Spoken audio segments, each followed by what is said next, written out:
નમસ્કાર મિત્રો, સ્વાગત છે તમારું અમારી YouTube ચેનલમાં। મિત્રો, આજના વિડીયોમાં આપણે મહિલાઓ માટે એવી અગત્યની યોજના વિશે ચર્ચા કરીશું કે જે યોજનાનું નામ છે મહિલા સમૃદ્ધિ યોજના। મિત્રો, આ જે મહિલા સમૃદ્ધિ યોજના છે તે યોજના અંતર્ગત મહિલાઓને નાના નાના વ્યવસાયો શરૂ કરવા હોય તો વ્યવસાય શરૂ કરવા માટે ધિરાણ સ્વરૂપે સહાય આપવામાં આવે છે। હાલ મિત્રો, વર્ષ 2024 માટે ઓનલાઈન અરજી ફોર્મ શરૂ કરવામાં આવેલા છે। તો આ યોજના વિશે આપણે તમામ પ્રકારની માહિતી આજના વિડીયોમાં મેળવીએ તે પહેલા વિડીયો ગમે તો લાઈક અને શેર કરી દેજો, ચેનલમાં નવા હોય તો ચેનલને સબસ્ક્રાઇબ કરી દેજો। તો ચાલો મિત્રો, વિડીયોની શરૂઆત કરીએ।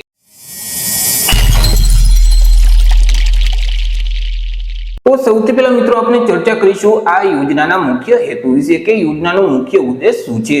તો કે મિત્રો, અહીં મહિલાઓ છે તે નાના નાના વ્યવસાયો શરૂ કરી, જેમ કે મિત્રો અહીં કરિયાણાની દુકાન છે, બ્યુટી પાર્લરનો વ્યવસાય છે, દરજી કામનો વ્યવસાય છે અથવા તો ભરતકામનો વ્યવસાય છે।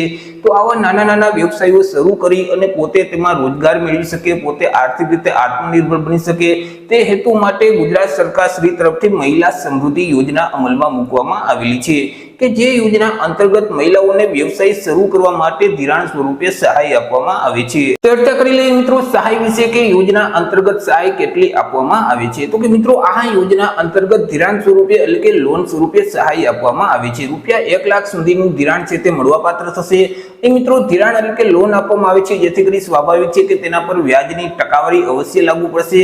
તો મિત્રો, અહીં વ્યાજ કેટલું લાગુ પડશે તો કે વાર્ષિક 4% વ્યાજ દર સાથે રૂપિયા 1 લાખ સુધીનું ધિરાણ આપવામાં આવે છે। વાત કરી લઈએ આપણે લાભ વિશે કે મહિલા સમૃદ્ધિ યોજનાનો લાભ છે તે કોને કોને મળવાપાત્ર થશે। તો કે મિત્રો, આ જે મહિલા સમૃદ્ધિ યોજના છે તે યોજનાનું અમલીકરણ ગુજરાત સરકારનું જે સફાઈ કામદાર વિકાસ નિગમ આવેલું છે તેના તરફથી અમલમાં મૂકવામાં આવેલી છે, જેથી કરી સ્વાભાવિક છે કે ગુજરાત રાજ્યમાં રહેતા જે સફાઈ કામદાર છે અથવા તો સફાઈ કામદારના જે આશ્રિત બાળકો છે તેઓને આ યોજનાનો લાભ છે તે મળવાપાત્ર થશે। પછી તે કોઈ પણ વર્ગના હોય, જેમ કે મિત્રો SC category, ST category, OBC, EWS કે સામાન્ય વર્ગ, કોઈ પણ વર્ગના વ્યક્તિ આ યોજનાનો લાભ મેળવી શકશે। પરંતુ તે વ્યક્તિ છે તે કાં તો સફાઈ કામદાર હોવા જોઈએ અથવા તો સફાઈ કામદારના આશ્રિત બાળકો હોવા જોઈએ। વાત કરી લઈએ અરજી ફોર્મ વિશે કે આ યોજનાનો લાભ મેળવવા માટે અરજી કઈ જગ્યાએ કરવાની રહેશે। તો કે મિત્રો, અહીં ઓનલાઈન અરજી ફોર્મ ભરવાનું રહેશે જે મિત્રો ઈ સમાજ કલ્યાણનું પોર્ટલ છે, ઈ સમાજ કલ્યાણ.ગુજરાત.gov.in નામની જે વેબસાઇટ છે તે વેબસાઇટ ઉપર જઈ તમારે ઓનલાઈન અરજી ફોર્મ ભરી દેવાનું રહેશે। ઓનલાઈન અરજી ફોર્મ આજથી શરૂ કરી દેવામાં આવેલ છે, એટલે કે 8 જુલાઈ 2024 થી લઈને 8 ઓગસ્ટ 2024 સુધીમાં તમારે ઓનલાઈન અરજી ફોર્મ ભરી દેવાનું રહેશે। મિત્રો, ઓનલાઈન અરજી ફોર્મ ભર્યા પછી તેની પ્રિન્ટ તમારે કાઢી લેવાની રહેશે। તેની પ્રિન્ટની સાથે તમામ ડોક્યુમેન્ટ તમારે એટેચ કરી દેવાના રહેશે।